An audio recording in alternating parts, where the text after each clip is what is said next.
So I'm Tia Hughes, and I am the executive director and co-founder at Bridge to Shore. Bridge to Shore is a nonprofit 501c3 organization focused around women and women with children in recovery. So we focus solely on housing and all the good fun stuff that comes with that. Sober living housing. Mm-hmm. What does that look like? What does sober living housing look like? So for Bridge, it looks like accountability. It looks like a family that most of these women don't have. And it looks like somebody caring about them until they can get on their own feet.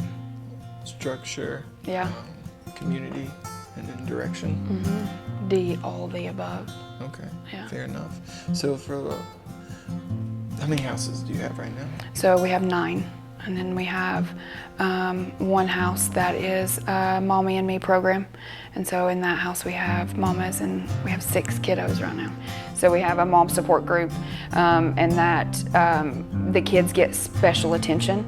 And then depending on the age range of the kids, because it's forever changing sometimes. Like we just had a bunch of newborns, but now we're moving into where we have some 5-year-olds and 10-year-olds and things like that. And so what they'll do is join like local youth coalitions and start doing stuff with the prevention. So day 1 looks like a fun little intake packet. So it's thick. I think the intake packet's reached about 230 some pages now. So it's a good time. Scott and Brandy have so much fun with that. Scott mostly, because Scott's the nice one, and so we make sure you meet Scott first. Patient one. Yes, the very patient one. So they come in and they go through this intake, and then they're immediately given hygiene.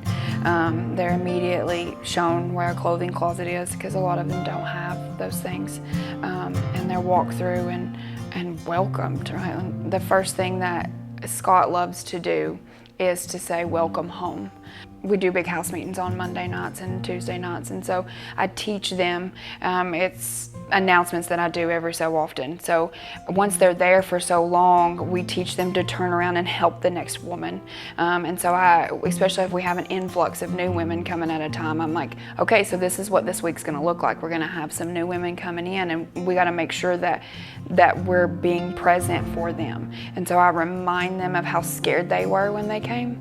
And so what happens is when that woman walks in the door, like they'll all greet her. It sometimes can be overwhelming for the new girl, because they're all like, "Hey, let me help you with your stuff. This is your bed, this is your room. Do you need this? Do you need a cigarette? Do you need a vape?" You know, they're very present.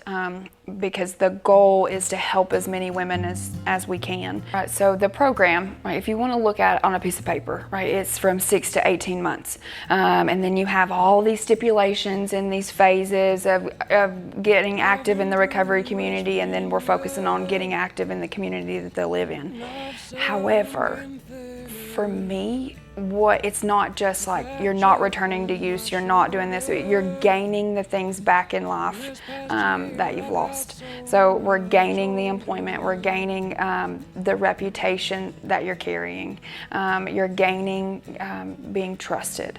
And so, you know, I have women who come and are only here for 3 or 4 months, and they can walk out with a successful completion as long as they're building a foundation to take back to their home. Like there's something about when somebody is gained all this stuff back in life and it actually hits them in the internal condition, that walk differently. I'm gonna meet you where you are, but then we're gonna keep moving. Like we're not gonna just stay there. They're doing way more for me than I ever realized, you know. Yeah, because the goal was to just help some women, and what has happened is those women have saved me. They have absolutely saved my life. We're human. We're human. I'm a flawed human with extensive background, done jail time, lived on the streets, done all of that stuff. And so if they don't see me as that, or see Scott or Brandy that way, then how do we expect them to understand that their human part of them is not supposed to go away? It's just how you handle it.